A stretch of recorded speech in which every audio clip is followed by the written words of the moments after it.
Hey, it's Kevin Lawton with the New Warehouse podcast here at MODEX 2022. I am in the booth and I am joined by Mark Hasler of Autostore. He's the business development manager over there. So we're going to talk a little with Mark about Autostore, and we're going to talk a little bit about what they're seeing as well in the industry here at MODEX and some things that are going on and why people are interested in Autostore. So Mark, welcome to the booth. Welcome to the show. How are you? Absolutely. Thanks for having me, Kevin. Doing great.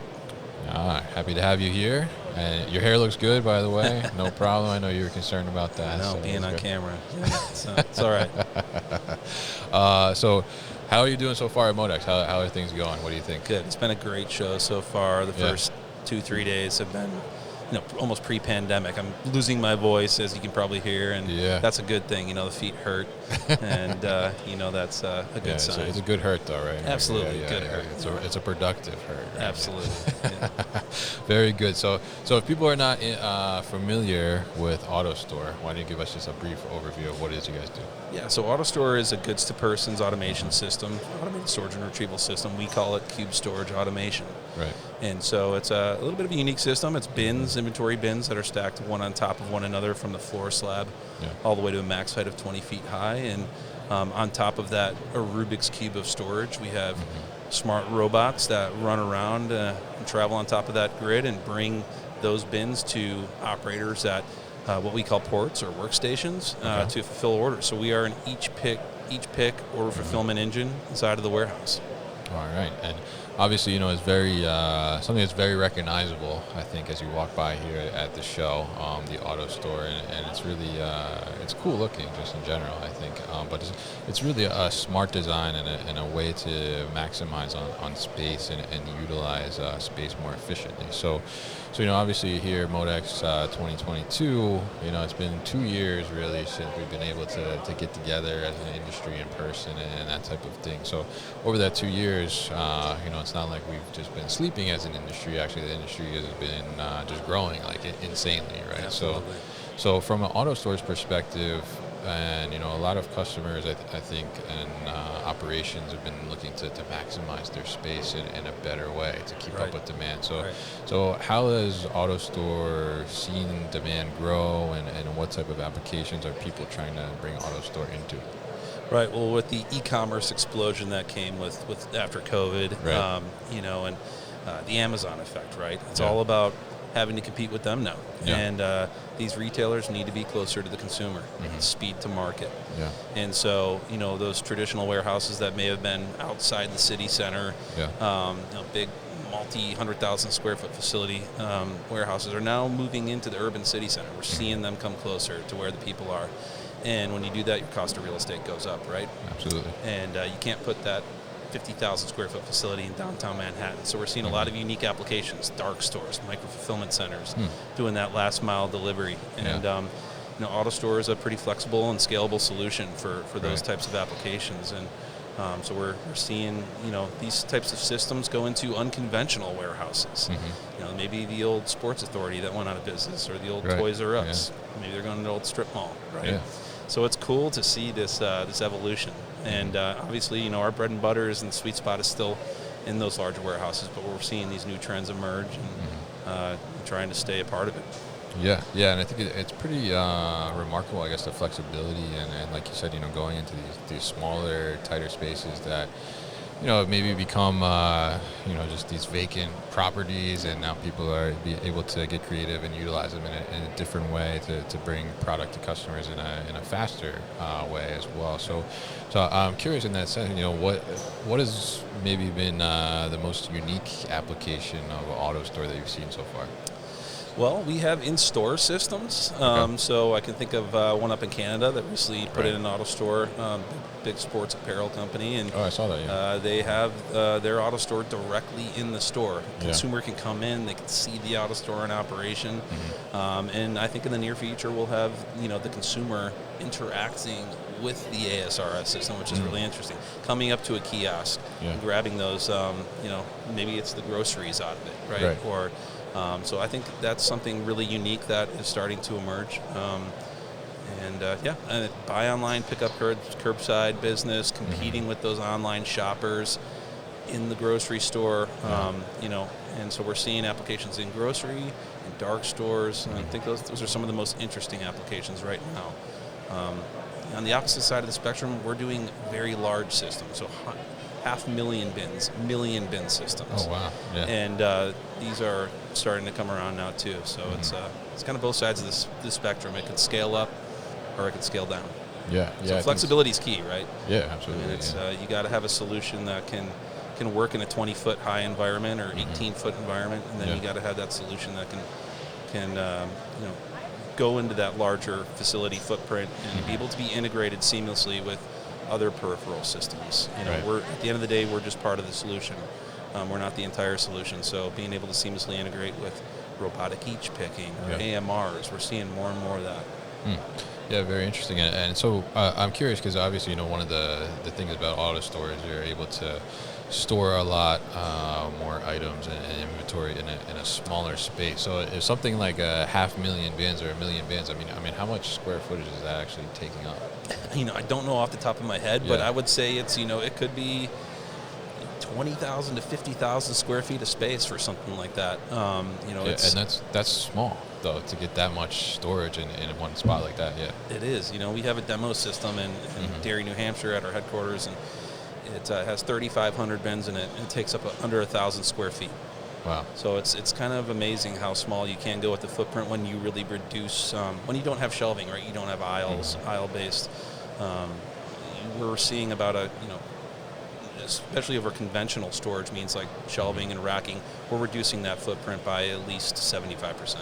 Wow. Yeah, it's pretty incredible to be able to get that dense and that dense in a smart way where it's also allowing you to pick more efficiently and be better. Yeah. And it's all about doing more with what you do have.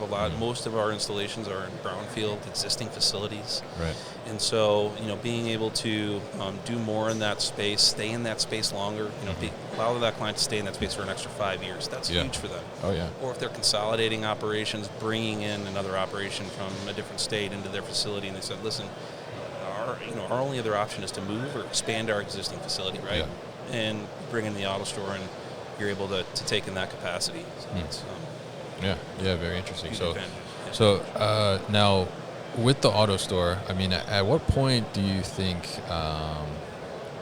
what are some of the, I guess, telltale signs of a company maybe would be at the point of needing to bring an AutoStore in, or they would benefit from utilizing an AutoStore? Right. SKU proliferation is huge, right? So there's high number of SKUs. They're struggling with labor, right? And now it's not about eliminating your labor anymore. It's about retaining what you do have and then being able to grow in the future without having to bring on all this new additional labor. Yeah. We find that the operators love working with the AutoStore. They're at their workstation. They're not walking miles a day doing this kind of, these tedious tasks. And so, it's a system that they like to work with. But yeah, bursting at the seams, you're running out of space in your warehouse. AutoStore is a great fit for that. Light goods, generally has to fit within our bin footprint. So frankly, that's one of our, constraints or restrictions for AutoStore. We don't store really heavy, bulky things. But those companies that are rapidly growing, undergoing rapid growth, is a great fit for us, and we help them be able to grow. Yeah, absolutely. And so you just mentioned, one of the constraints, right? So obviously I'm going to ask you, is there plans in the future to increase the bin size in any way for larger items, or as far as I know, no. I mean, we have our sweet spot in the market, and we do it really, really well. Yeah. And so I think that's probably where we're going to stay, as far as I know. But who knows what's going on in R&D? R&D is our biggest division personnel-wise for AutoStore. So a ton of interesting stuff coming out of R&D, and I think we'll see some stuff before the end of the year that's going to be game-changing for us. Okay, yeah, that'd be great to know, and I'm sure we'll talk about it on the podcast, I'm sure. So, now we're here at MODEX 2022, and obviously, innovation and technology and everything it's all around us here, right? So as people are here and, first getting exposure, for the first time in a long time to a lot of this stuff, right? What are some of the, I guess, questions that are coming to the booth at AutoStore? You know, what are people interested in? What are they asking about? What are they looking for? Yeah, you know, it's robotic automation. You know, less labor, right? How can I become more efficient inside of our warehouse, and what can we do to save space? You know, there's so many great technologies out there right now, Right. and people are, you know, maybe they're in their infancy and doing things the old way, and maybe they need to kind of ramp up and scale to a point where they're ready to really jump full force into automation. But maybe they're at a point where they just need to do some simple improvements to get them to where they need to be. So, you know, we're seeing so many emerging technologies right now, and a lot of them can work together, right? And it's that the commingling of technologies is really interesting. They're saying, how can do you work with robotic picking? And you know, how can we robotically pick out of the AutoStore system? How can we set ourselves up for that in the future? So those are a lot of the questions we're getting with AutoStore is, you know, how do you tie in with all these other peripheral systems that we're seeing? Right. And you know, that's where our integrator partners really come in for AutoStore. They're the ones that help integrate those other technologies and deliver that turnkey solution for the end user. So we partner with some of the best integrators in the world, and they're, you know, really critical in helping support our, you know, now 900 installations globally for AutoStore. Wow. So it's interesting. You mentioned there, can you pick from the AutoStore with like a robotic arm or something of that nature? So is that an application that you guys have done already, or something you're working on? Yeah, it's happening here in the U.S. and in Europe, excuse me. And so our partners are the ones who will come in and bring that capability in to the end user. And, you know, the robotic piece picking has evolved so much in the past 5 years, I would say. 5 years ago, it wasn't fast, it wasn't intelligent, didn't have AI built in. Nowadays, you know, those robots are so intelligent that they can, you know, pick up these, you know, uniquely shaped items. The gripping, the gripper technologies, those end-of-arm tools, and they've just come so far, and now it can almost work for any application. It really can. So it's fascinating to see it integrate with our solution. Yeah, absolutely. Really have a truly lights out operation, right? I mean, we're getting to that point. We're here. Yeah, you think so? Oh yeah, we're seeing it. All right, cool. And I mean, I think it'd be interesting to see how it evolves, and even some of the use cases you're talking about, where, you know, putting the AutoStore in the retail store and actually having the consumer essentially be the picker, right? Pick their own order, which I think would be really interesting and pretty cool experience, I think, to see as well. So it's very interesting to talk to you, Mark, and learn more about AutoStore and kind of what's going on here at MODEX with AutoStore and into the future. So if people want to find out more information about AutoStore, how can they do that? Well, they can go to autostoresystem.com, and I'd say that's probably the best spot to learn more about AutoStore. We have case studies and on all of our verticals that we operate in, and all of our partner information listed there. So that would probably be the best spot. All right, great. And we'll put all that information at thenewwarehouse.com as well. So, Mark, thank you for coming by the booth and hopping on the mic. Appreciate it, Kevin. Thank you.